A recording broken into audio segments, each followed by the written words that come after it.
So we will chant Om 3 times, followed by the invocation shlokas.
Om Sahana Bhavatu Sahanau Bhunaktu Sah Viryam Karavavahai Tejasvinavadhitamastu ma vedvishavahai.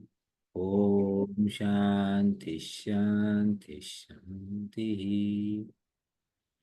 समस्तजन कल्याणे निरतं करुणामयं नमामि चिन्मयं देवं सद्गुरुं ब्रह्मविद्वरम्.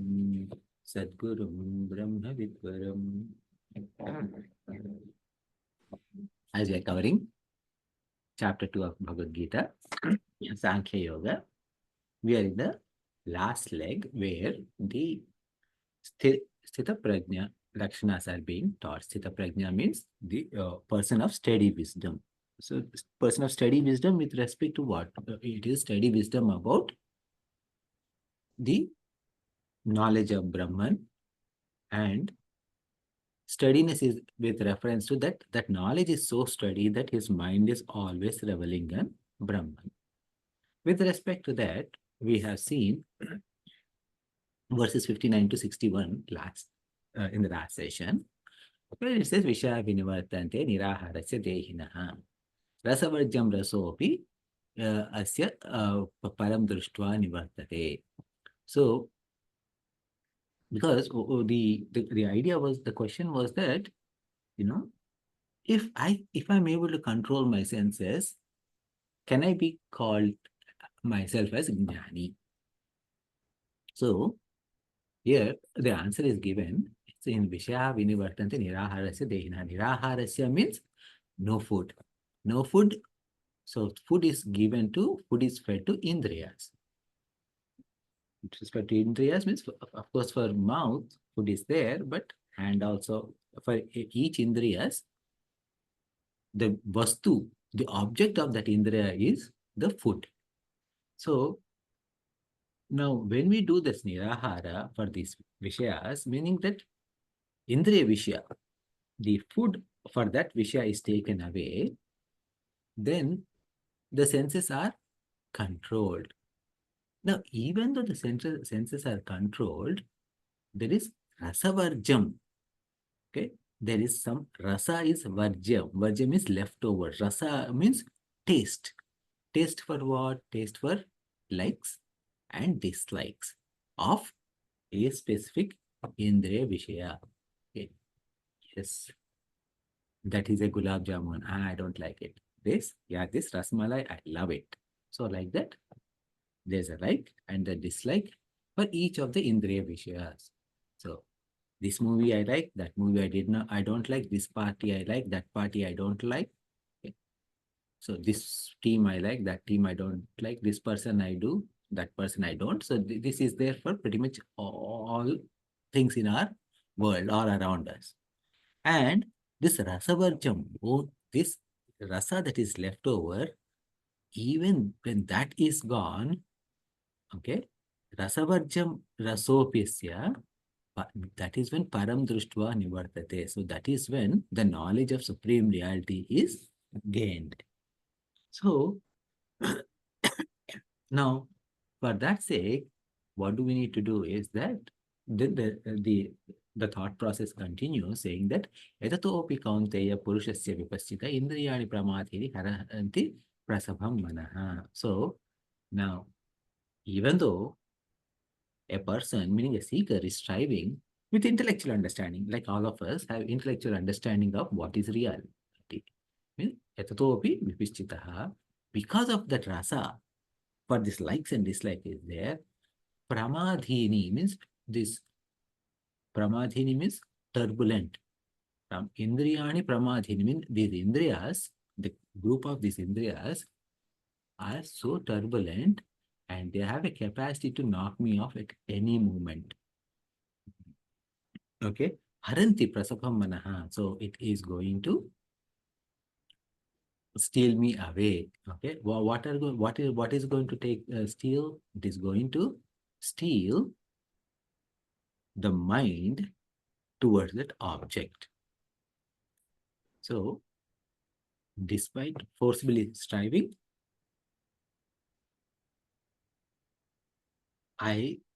if I am not in control, the mind will is stolen by indriyas. This is something we covered.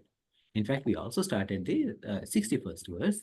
Says Tani sarvani samyamya yukta asita matparaha vashehi yasya indriyani tasya prajna pratishtitaha. So where Tani sarvani samyamya. Tani means these. These means here, because the subject matter is indriyas. So this Tani here refers to indriyas. So these indriyas, sarvani, all of them, samyamya. So yamya, yama means control. Yamya means to control. Samyamya means to control very well. Whenever sam is a prefix, so whenever sam is given before a word in Sanskrit, that means that it is very well. Like say, for example, with here, Sanskritam, language, right? Kritam means doing. Sanskritam means doing well. So that means refined. Okay. So like that, whenever some comes, it is good. That's what it is. Well, like comprehensively. So now, samyamya means control very well. So that means what? Tani sarvani samyamya. So these indriyas need to be controlled thoroughly, very well. How do we do that? First, we had to make our viveka very strong. But we still have rasa. Rasa is the taste for likes and dislikes. However, my intellect should keep educating my mind. And there's the only way. How do we say, oh, I like this, or I don't like this, or some kind of a thought comes whenever there's a pull in our mind for something. What we need to say is that, like, remind our mind is everything is ephemeral. Everything is temporary. The body that I currently have is going to perish. Now, every time I run around a worldly object, then what happens? I'm doing a karma. I'm gaining a karma phala. Because of that karma phala, I had to come back. Meaning, even after this body perishes, I had to pick up another body to exhaust my vasanas. So that means that as long as I'm running around the worldly things, I had to keep running, keep coming back into this world. As a result, a mind My life is very short. It doesn't matter like what my current age is. Yeah. Whether I am 5 or 25 or 45 or 85, it doesn't matter. We never know when the death will knock on our door. So I don't know how much life is left over. So I must use this remaining time carefully. This, this way, we must be educating our mind. Now, this education cannot be given to the mind when my mind is disturbed, when my mind is uh, in yeah, Agitation. for example, when I'm in like total like grip of desire and passion is engulfing me. Rather, when my mind is relatively free, that is the best time to educate. So uh, when I'm say for example, it is something like this. If you are tense about something, like if there's a your it is 11:30 p.m. Your teenage daughter from high school, who is in high school, has gone out to partying and did not come. Okay, maybe 11:30 p.m. Now it is like 12:30 a.m. She did not come, and you're calling her. Her phone is she's not picking the phone, and your BP is raising. You're tense. That is not now. If someone tells you at that time, do meditation, you will cool down a little bit. At that time, practice of meditation is not going to work. Okay, practice of meditation has to be done in the morning when the worldly things are not bothering us. When that, in turn, that practice of meditation is going to come to aid when we are tense, like saying, like, okay, it automatically says, like, okay, don't worry too much about it. Okay, everything is okay, she'll be all right. So those kind of things will come. uh, she must have like that this girl always forgets to charge her phone. She must and then once she's with friends, she forgets time, so that must be happening.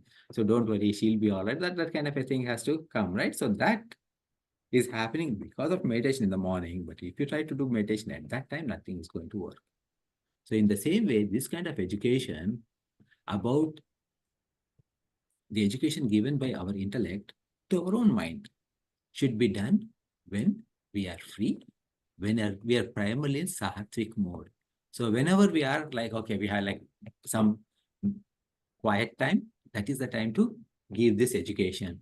Remember, and this education can be given through satsanga. Satsanga means suddenly like, okay, so we cannot set up a Zoom call right then and there and say, okay, so let's have satsang because now I have some sattvic mind. But read a book, okay, on Vedanta, or watch a video, or listen to some discourse by some Swami or some other thing like that, right? So that is how we educate our mind.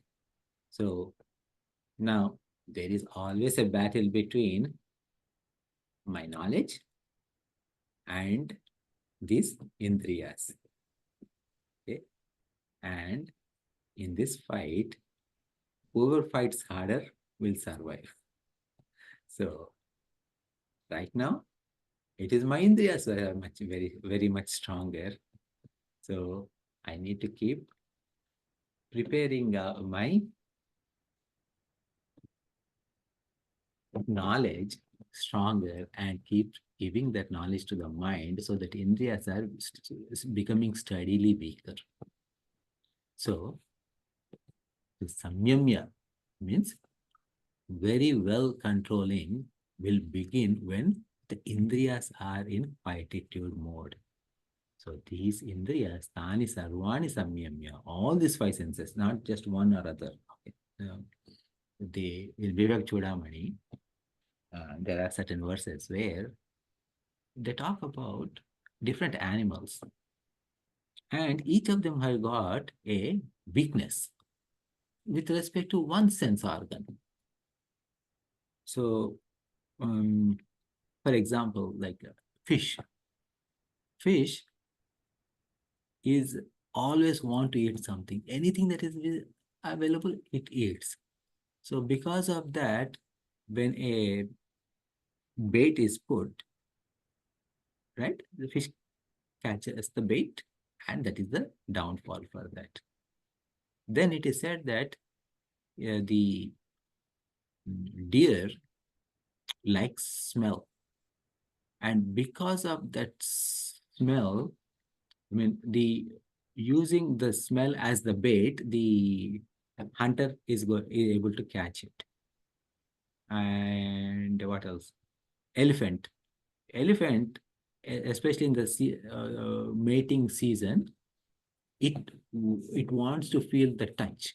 So to capture an elephant, what they do is they take a female elephant and put her in I mean, like they actually like tie somewhere to a tree or something, and in front of the tree, what they do is that they dig a big hole, like a huge hole, and cover it up with thin bamboo sticks or something like breakable twigs, okay, and some leaves. So when that and with the like I kind of like irritate this female elephant, so it starts shouting. When it starts shouting, this male elephant runs, comes and walks over that covered pit and falls in there, and then it gets caught. So like this, each sense organ is problematic too. Because of problem with one sense organ, there is a patana or downfall of those animals. Whereas in case of human beings, we have all the five sense organs and we have weaknesses in all the areas. Okay? So how much more careful we should be, uh, that is what like Adi Shankaracharya ji would be explaining in Viveka Chudamani. So that is why like this Sani Sarvani Samyamya means all these indriyas have to be controlled, not just one or other. Okay. And then Yukta Asita Matpara. So Matpara in Bhagavad Gita, this word Matpara will be coming so many times. And it's a very uh, important word where Matpara means, Mat means me as highest. Okay. Now who is saying this? Bhagwan is saying. What is saying is that Yukta Asita Matparaha means in your heart, make me, so Matparaha means treat me as highest, treat me as supreme. So that means what? Reverence. Now, this is what Bhagwan is saying. So this can be understood as two ways. One is understand that God is supreme and I must attain God. That is Matpara. Okay, I mean, like from our perspective, it is Tatpara. Okay, so when God says that, God says He's saying in first sentence. I mean, first what you call like first person, because it is in first person it is Matpara. For us, God is a third person, right? From a language perspective, so we'll say Tatpara. Okay, so Matpara means God is highest. Now, what is God? God is Lord Krishna is God. Lord Rama is God. Lord Vishnumurti is God. Shivji is God. Mother Durga is God. So eventually what happens? All these forms are none other than Ishvara. What is Ishvara? Ishvara is nothing but Brahman associated with its Maya Shakti. Who are you? All of us are Brahman associated with Maya Shakti at individual level. Now, if this Maya Shakti at Veshti or Samashti level, when these are taken away, meaning at microcosmic level and macrocosmic level are taken away, Ishvara is also Brahman. As a Jiva, I am also Brahman. So, when Matpara, it can be taken as God is highest. Matpara can be taken as Atma. Me as Atma, I am the highest. Highest with respect to what? With respect to my mind, my senses, my intellect, my thoughts. With respect to all of them, I am the highest. If I am at the highest and these are at a lower level, why do I want to associate with something that is at a lower level and pull myself down? Okay, so let me not pull myself down. So that's what matpara means. Okay, so yukta asita, yukta asita mean yukta means united. Meaning united with what? Bringing my mind again and again with this knowledge so that for samadhi means a, a state of steadiness with knowledge and focus with this knowledge. So this yukta asita matparaha with and control all these indriyas. Then what happens? Then with that, what we do is Vashehi yasya indriyani, one who controls, okay, these indriyas. And this is going to take a long time. It is not going to happen in a day or a month or a year or a decade. It will take few lifetimes too sometimes. But we have to keep striving. So strive like this one will slowly get rid of rasa and we'll be able to conquer these indriyas. So once that is achieved, then what happens? In verse number 58, we have studied Yada Samharite Chayam Kurmongani Sarvashaha means as soon as there is a danger is detected, the turtle is able to pull down all its limbs inside, right? Four limbs, head and tail inside the shell and immediately closes until the danger passes away. That's when we will be able to do automatically.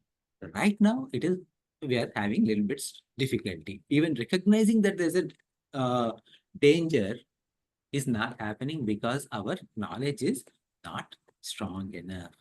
So the solution is to make knowledge stronger and stronger. Yukta asita, matpara asita. So persistently make this knowledge perfect. Okay. Have the sense that this is the highest and the greatest knowledge that I want.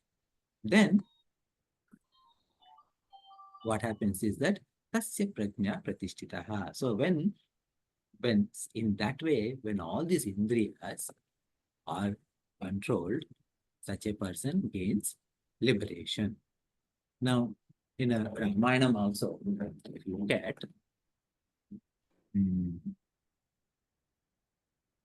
Lord Rama, how many years was he banished? Okay, who is Rama's father? Dasharatha. Okay, that is one point. And how many years Lord Rama was banished to forest? 14. 14 years. Good. Okay, now a little bit tougher question. Actually, like two questions. Okay, two more questions. Do you know how long Dasharatha ruled before planning to hand over kingdom to Lord Rama? 10,000. Thousands of years, 14 or 15,000 years. Dasharatha ruled the kingdom for 60,000 years. 60,000. Now, how many years did Rama rule? Rama Raja? That was 10,000 years. Okay. So, Dasharatha ruled 60,000 years. Rama himself ruled 10,000 years. And later on, like Yama came and said, hey, by the way, God, you said like you wanted to live this long and want to go return. Do you want to return now or do you want to extend your time here? He said, no, let's go. Okay, that's what happened with Yama and him. But now, if Dasharatha ruled the kingdom for 60,000 years and Rama was banished 14 years to forest, Why is there so much halagulla? It is like, I mean, like, think about it. If you are 60,000 years, 14,000, compared to 60,000 years, 14,000 years is like a long weekend. Mhm. Okay, so if not, yeah, like 4-day weekend, like Thanksgiving weekend. Okay, guys, so you just go for this Thanksgiving weekend. Just please go out, enjoy, and come back. It is like that. So why there's a big deal of the whole Ramayana? Good question. Okay, so the answer lies in the secret of Ramayana. Okay, so we said Dasharatha means, I mean, like his name is Dasharatha, right? Dasha means 10 10.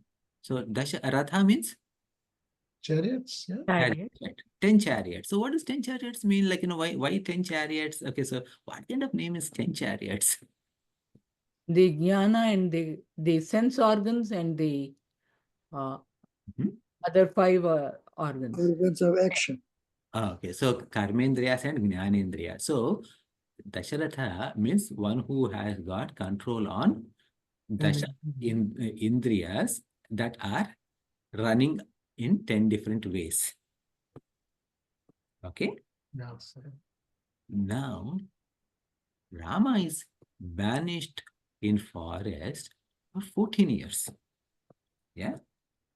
So now what is happening is that when Rama is banished to 14 years to forest, that means that it is actually the what is the name of the book we're talking about? By the way, Ramayana. Ramayana, right? No, what does the Ramayana means? Rama in the forest, Ayana. Huh? Ayana is forest. Ayana is forest? Arana. Ayana means path. Path. Yeah. Okay. Okay, Ayana means path. Like say, for example, Uttarayana, Dakshinayana. Did you hear these terms? Uttarayana, Dakshinayana. Uttarayana, Dakshinayana means what? It is path of sun in the sky. Okay, the path which sun takes in the sky towards northerly direction versus southerly direction. Okay, so Ayanam means path. So Rama's path means it is a path of a seeker. Okay, so now Dasharatha has a control on 10 senses, 10 organs. Now, other than these 10 organs, what are other organs that are left over that we need to get control on? Mind and Okay. Sense organ. Okay, so because see, like what happens is that if I sit quietly, okay, I close my eyes, put some headsets or whatever in my ears, or like earplugs in my ears, and sit in a quiet room where there are no smells or anything. Now, if I sit quietly, I temporarily controlled these 10 organs. But what is happening is that my mind is very active. Okay, my mind is thinking about all the thoughts from the past, etc., etc., etc. So that mana, buddhi, chitta, ahankara are there, right? So those 4 components, those 4 are not under control. under control just because I sat quietly. It is going to dig everything that happened in the past or everything that I need to do in future, etc., right? So this Rama going to forest for 14 years represents a Dasharatha, meaning a seeker who has control on 10, wants to get control on 10 plus 4, meaning the other 4, which is mana, buddhi, chitta, ahankara. That control, getting the control on the rest 4 is the path. Okay, path of Rama, path of a seeker. So this once that comes, okay, so then what happens is that in forest, what happened is that there is a fight between Rama and Ravana. Now Ravana means Ravana also has interestingly 10, but has 10 heads. Okay, so that means that and those and Ravana means the one that actually like irritates, kind of thing. Okay, irritates. Irritate means what it is that the Indriyas are irritating. Means that Indriyas are running helter-skelter in all different directions. So Ravana conquered the entire earth. Ravana conquered entire Swarga, right? And he still wanted Mother Sita. And Mother Sita is nothing but Prakriti or Maya, right? Because if Rama is Brahman, Mother Sita is Maya. So now he wants that. Maya means what? Like he wants to control the entire Prakriti. Means like he wants the entire thing. So that's what like he wanted. Why he wanted Sita, and even if something is, he has everything. He wanted more and more. So that means what we want everything from external world. Okay, so that is again like that is our own nature. We want everything from the external world. And now Rama is again the seeker within us who wants to subdue everything and control everything and stay within, like turn the entire attention within and stay steady, right? So that is the fight between Rama and Ravana. So this in Rama Ravana Yuddha, the fight between Rama and Ravana, the defeat of Ravana is nothing but getting rid of that ego that is there in us, getting rid of all those, like controlling all those senses and the root cause. See, like every time he chops off a head, one more head is coming. He chops off 10 heads, 10 more heads are coming. That means what? If you individually chop off each of our desire, other desire will arise. If you fulfill one desire, other desire will arise. If you say like, no, no, no, I'm not going to follow through this desire, other desire will arise. It will keep on coming, keep on coming. So he has to find the root cause and he has to shoot at the tummy of Rama, sorry, of Ravana, right? So that means what? You need to find the root cause from which everything is coming. And the root cause for all these desires, etc., is Ajnana. So you need to hit that Ajnana. And once that Ajnana is destroyed, then automatically all those heads are gone, all the desires are gone, because all the desires are based upon Ajnana. So, but these Indriyas are so powerful. And now this Rama Ravana Yuddha, our Rama Ravana Yuddha, our Pandits, as in like our scholars, etc., say how to describe Rama Ravana Yuddha is there is no other. Rama Ravana Yuddha can be only be compared with Rama Ravana Yuddha alone. There is no other comparison. Why? Because the fight between our external, like our, with our senses regarding going towards external world versus turning inwardly, this is a very long-term fight, and we need to fight harder, and it takes a long time to win. So it is not an easy fight, but it can be done. And the way to do is just like like Sharda and Chanji, you are all doctors, right? So you say, right? So what is the best way to treat a disease is not to have it, right? Like prevention is better than cure. So, and that prevention starts when our mind is in sattva guna. So that is when our mind is in sattva guna, that is when you start preventive measures. So that is when you start educating our mind to uh, to make it understand the temporal nature of this external world and turn toward asking to turn it towards inside. So this is the path.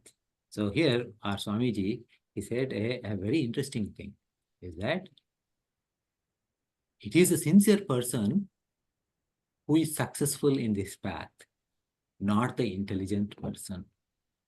I think I thought like that was a very interesting one, because just because knowing this knowledge, or just because we are able to speak about it, or we understood it in a clear way, etc. That has no resemblance. All it matters is how much sincerely we are applying this, whether we understood it or not. The more sincerely we apply, the more success we have in controlling of our senses, in cutting down our ego, and that is what it will take us to success in this path. Okay. So I'll pause here to see if you have any additional thoughts, comments, or questions, and then we'll go to the next sloka.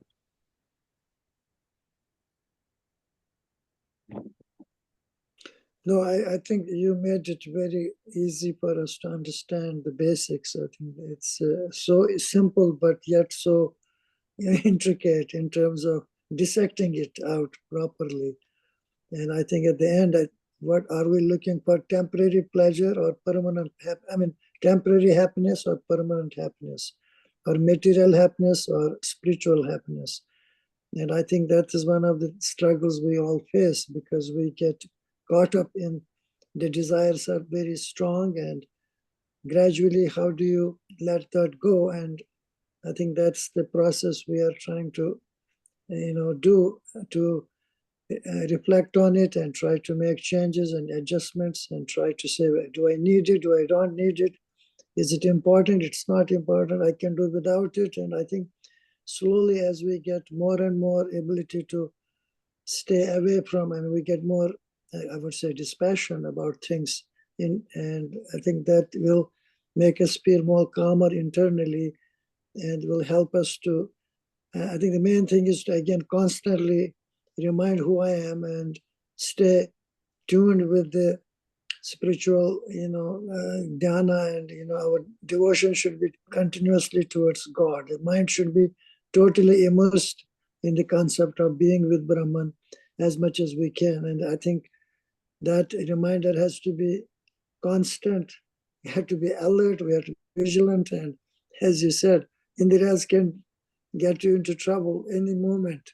And how much we are able to escape depends upon how much we are, tough on controlling it. And not suppression, but I think we have to learn to sublimate it. And with the sublimation is again directing our thoughts to Bhagavan and Brahman, and rather than getting caught up in the Indriyas. But again, it's not easy journey. It's a tough one, but at least talking through, reflecting on it, and trying to work towards that goal is what we can do at this point. Yeah. Yes. Well said. Yeah, absolutely. And I totally agree. And it is not that we can attain it in just one lifetime. We have to go through how many lifetimes we have to go through. Thank the Lord that we don't remember all the previous lifetimes. And each lifetime we have got to control ourselves and move on. So that is so Rama's, this one in 14 years is kind of an example that it is achievable, that state is achievable, but it may not be in one lifetime. Yeah, it depends upon the level of sincerity that level of sincerity and level of effort we put for that, right? So, because sometimes what happens is that, think about us, right? So when we started as Sunday morning, right? For Bali, we had program. Of course, Shobhaj is an exception, but for Sunday morning to take our kids there, when they're learning, because we didn't have anything much else to do, or whatever reason, right? We went inside, we heard Puja Gurudev or Puja Gurudev's discourses, and then we saw, oh, this is interesting, and then we got like a little bit more interested. Then we started study group, then we started listening more, etc. Right? So we putting one step more, one step more, one step more. So it started becoming from nothing in our life to a little bit something in our life, to becoming like a little bit more and more important in our life. And eventually the thing is that it has to become the primary thing in our life. So once that happens, that this is the only thing that matters, everything else is secondary. Once we have that understanding and we put our efforts in everything, as in like, no matter what we are doing, the mind is reveling in the this Jiva Brahmaikya knowledge, then it changes.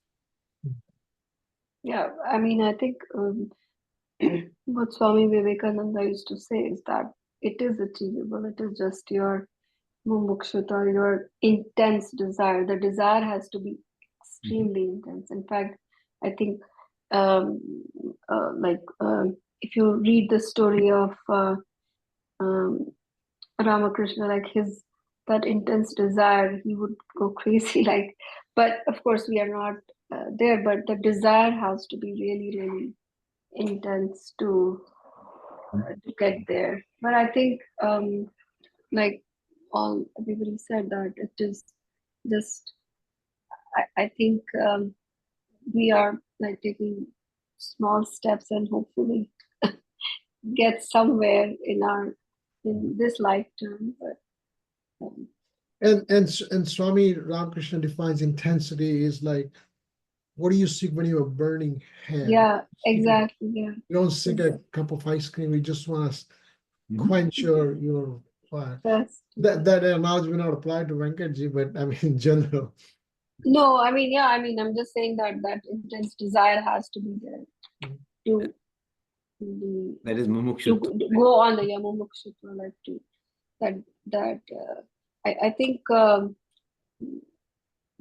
the desire, like, because like what Venkat said, that about like when we were younger, maybe the desire was less, but as we grow older, the desire is more. And it doesn't happen to everyone, though. I think one has to have what is God's grace or something, that where you do want to. Everyone doesn't go on that sort of a path. So even though we may have started together, a lot of us haven't sort of like And become, one thing I like what Venkat said about how do you measure your progress? mm, And the progress is measured in terms of um, how much are you able to control your senses, anger, for example, which is the most important measure. How much you're able to control your anger, how intense you are, how much Yes. intensity has gone down, frequency and recovery, and also how much reduction of ego has occurred. So these are the measurements for individuals. When this atmasar, of course, it's a big word, but I guess from individual perspective, how much calmer you are. yeah. I like that. Have you overcome likes and dislikes? How do you? That's the toughest one because we have Yeah, built-in biases and there is stereotyping of situations, and we constantly seem to react in the same way. Oh, Mr. A is not a good man. But if we can say, well, Mr. A has his own issues, why am I worried about him? He is what he is. Let me not get disturbed by what he is trying to do and dissociate in that way. But again, not easy because we have again built-in biases and stereotyping in the head. And what can you do? We have to let go of that. I'm sorry. Eventually, I think it all depends on the goal that we set ourselves to reach out for. Yeah. So Based the on goal what- is machitta and matpara. Meaning to think that only God. me as self is a supreme and I need to be able to identify with my true nature. One. Right? So let's go to the next shloka. So these shlokas the next two shlokas are together form one thought process. So we'll chant them together. Okay. So before chanting, I'll break down the word and then we'll go with the chanting, right? So dhyayato vishayan pumsaha. So that word has two words, vishayan and pumsaha. Vishayan pumsaha. Sangasteshu upajayate. So this word has sangaha, teshu, upajayate. So they become sangasteshu upajayate. Sangaha teshu upajayate. Okay. Sangat sanjayate. This one again it was two words. Sangat sanjayate. Two words become sangat sanjayate. Kamaha. Kamat krodhobhijayate. That one has kamat krodhaha abhijayate. So kamat krodhaha abhijayate becomes kamat krodhobhijayate. Next verse. Krodhat bhavati. That is krodhat bhavati. Together, krodhat bhavati. Sammohaha. Sammohat smriti bhramsha. Smriti vibhramaha. Sammohat smriti vibhramaha. Okay, those three words. Smriti bhramshat. Again, smriti and bhramshat. Buddhi nasho. Buddhi and nasha. Buddhi nashat pranashyati. That is buddhi nashat pranashyati. Three words together become buddhi nashat pranashyati. Shada, you want to lead?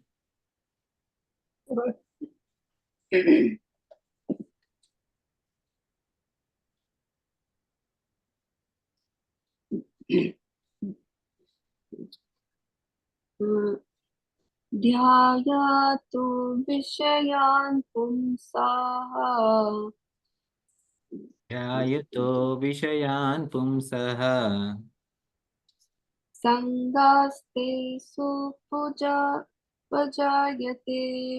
सङ्गस्तेषु उपजायते सुपुजायते सङ्गात् सञ्जयते कामः सङ्गात् सञ्जायते कामः कामात् क्रोधोऽभिजायते कामात् क्रोधोऽभिजायते. Continue to the next one also. Oh, God, that I cannot do that.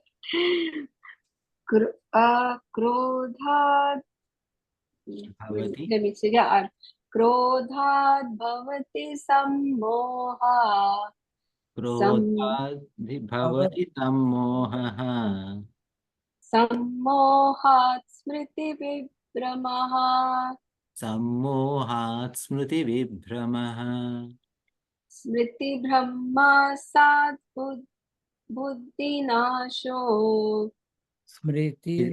It is smriti bhramshat.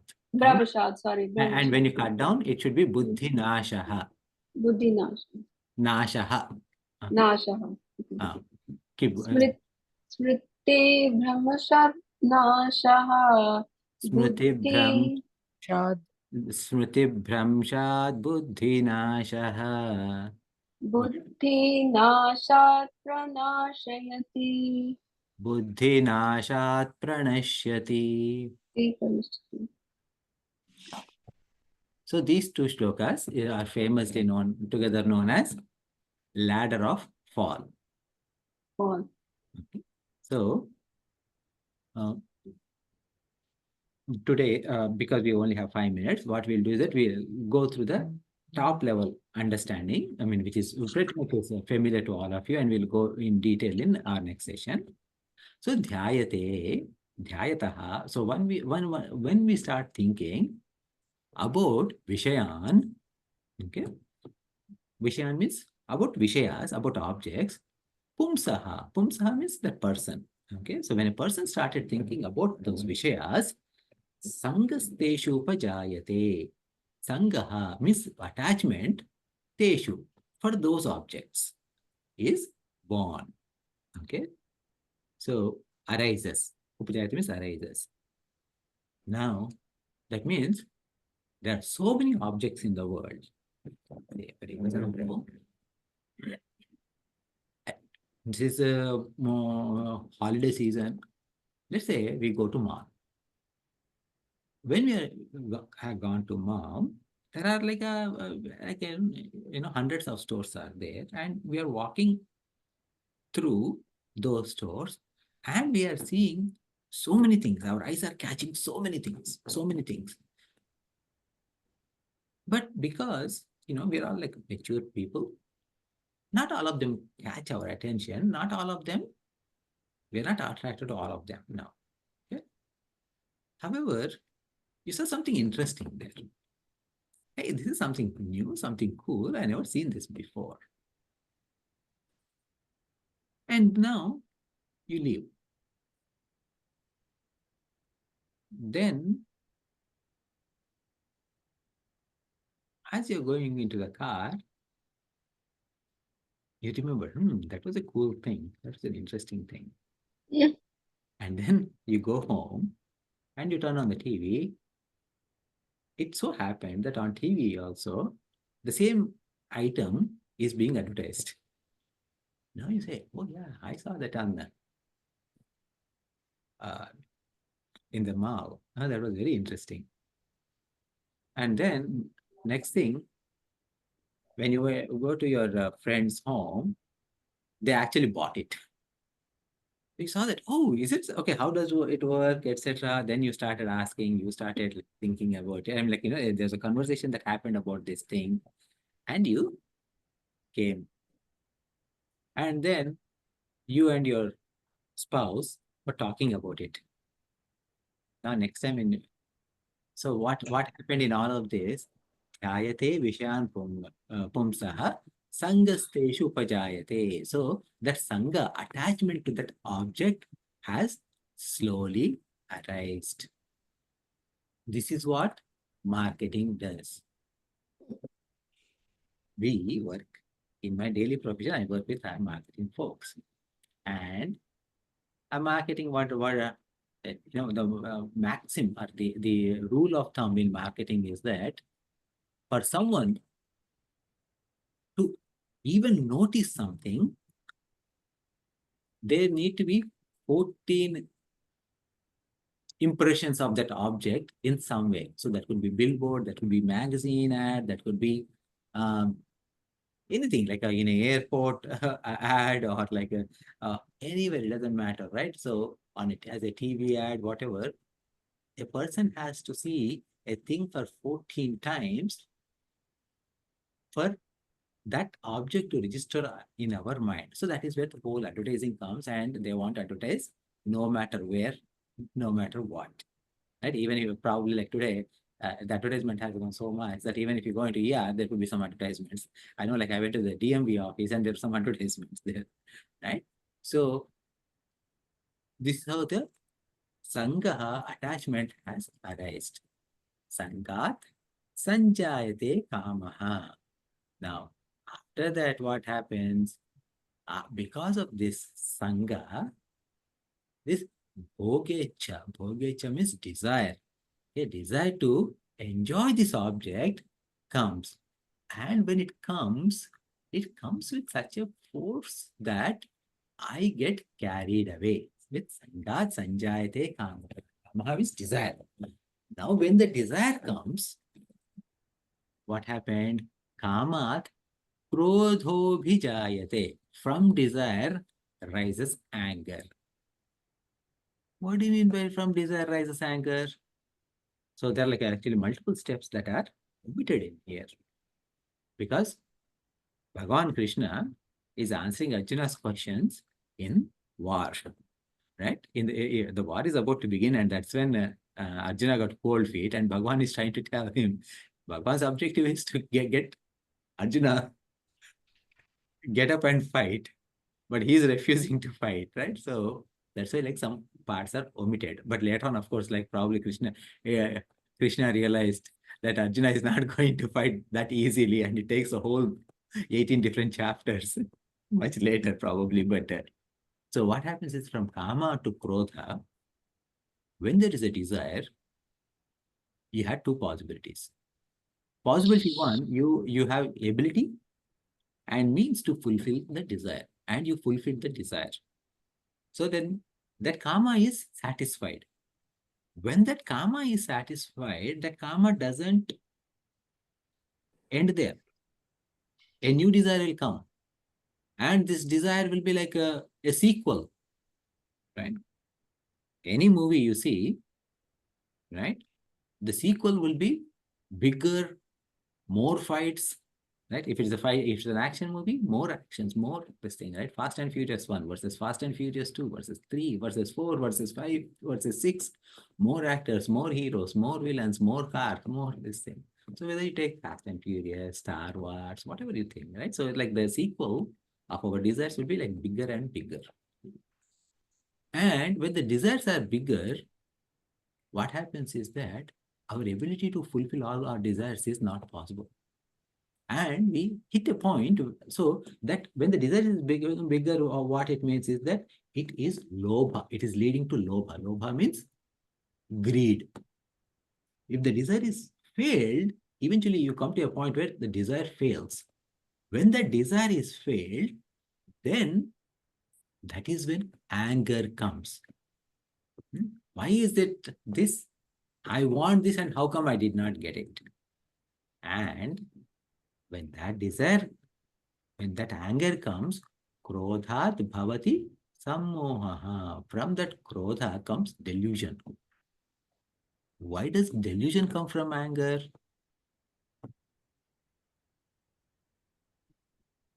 I love this object. Whatever this object is, I love this object and I want to achieve this object, but I could not get this object because of this person, this situation, these things, etc. So if only this person did not do this, I would have gotten this. It is this person's fault. So in this way, what happens is that the mind starts projecting that anger on different objects, right? On different areas, right? So that could be like our situation or whatever, right? So, I wanted to get that, but my situation is like that. Okay, God has put me in this bad situation, right? So, like that, we blame something or other, and that blaming, and that is what we call as moha. And moha, this delusion is sammoha. Sammoha means it's not English sum, a little bit moha, but it is Sanskrit sum, means it is comprehensive delusion. Because it's a comprehensive delusion, but because of the sammohat, smriti vibhramaha, from there, loss of memory. Why does loss of memory happen? Is because what happens is that the mind is not sitting idly. What it is doing, I wanted this, I went to store, that was the last piece I wanted to buy, but that day Sharda said, Venkat, don't waste money on that. And I took her word. Now that is sold. Now it is not coming back ever again. If only she did not say that, I could have bought it. Actually, on that day, if I went to the store, maybe there were two pieces. Maybe should I go there and check? I don't know. Actually, no, not like that. When I went, when Sharda said, don't buy, I said, no, Sharda, I want to buy. And she said, no, you should not buy. And there was an argument between them. Was it an argument? No, it was not an argument. It was actually a fight that happened. So like this, what is happening is that different alternate versions, meaning like different variations of the truth, are being formed in my thought process as I'm thinking it over and over. Now, this is something that which we are all familiar with. When a bad situation happened to us, and when we think about it afterwards, we don't recall the situation exactly. Whenever there are gaps, we fill those gaps with our inferences. And as we fill, each time there's a different gap and we fill with a different inference, like that, we keep on building, and there are within our mind 1, 2, 3, 4, like that. There are like different versions of reality are there. Now we are genuinely confused for no fault of others. We are genuinely confused which version of that is the real reality. Okay, so this confusion out of delusion, when my situation is angry, this is what causes me to lose what is real, what is unreal, And what is the real truth? I forget. Now, when I forget what is right and what is not right, then all my buddhi, meaning my intelligence, is based upon my experiences. Meaning, like, how do we apply intelligence? We apply intelligence based upon our past memories and past experiences. Okay. Now, we depend on these past memories and we don't have access to these memories. If this is blocked, we behave as if this is the first time we have experiencing this situation. So that means that there is no difference between me and a 5-year-old child in terms of how they approach the situation. Now, as an adult, when I approach a situation like a 4-year-old or 5-year-old, my the chances of me succeeding is little to none, and the chance of failure is much higher. So Smriti Bhramshat, on when I forget, because of that forgetfulness, Buddhi Nashaha, Buddhi is destroyed, means intelligence is destroyed. Buddhi Nashat Pranashyati. So that is destruction of intelligence is destruction of the person itself. So this is the whole thought process. I summarized it quickly, so because we chanted this, but we will go through this in detail in next session. So before we close, do we have any questions or any other concluding thoughts?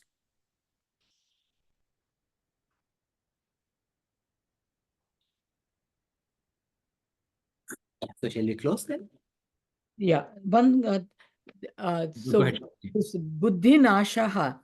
Mhm. So what happens is only when we feed the buddhi with the past memories Mhm. or future desires or discrepancies or something that we don't like, that leads to this uh, nasha of the buddhi. So only when we focus it on something higher beyond this material plane of understanding, it is only then I think we will be able to develop that control. I don't know whether I'm making sense. Okay, so specifically with respect to Buddhi Nasha, right? Mhm. Okay, I am an engineer. Okay, I am an engineer, a software engineer, not a real engineer, software engineer. Okay, so I'm a software engineer because of what I learned about software. So that means everything that I learned about software is in my memories. If those memories are taken away about my software engineering, can I be called a software engineer? I'm no more a software engineer. If I'm a doctor and all my medical knowledge is taken away, if that is not available, then I'm no more a doctor. So, as a doctor, if I'm making a diagnosis, that means what? I am relying on my previous memories in terms of what I studied in my school, in terms of my patient experience as late as, like, oh, I have seen similar patient 2 years ago, or oh, even the previous patient had the same issue, right? All of these are based on memories alone. Okay, when those memories are taken away, whatever I think I am not that anymore. Okay, my ability to think is all based upon my memories, and when they are taken away, I cannot think, and when I cannot think, I cannot act.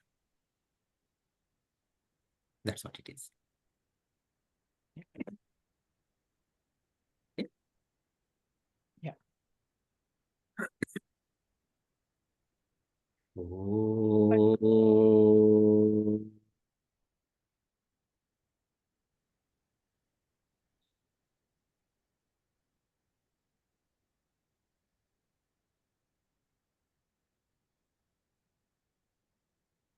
पूर्णमदः पूर्णमिदं पूर्णात् पूर्णमुदच्यते पूर्णस्य पूर्णमादाय पूर्णमेवावशिष्यते ॐ शान्ति शान्ति शान्तिः हरिः ओं श्रीगुरुभ्यो नमः हरिः ओम् Thank you.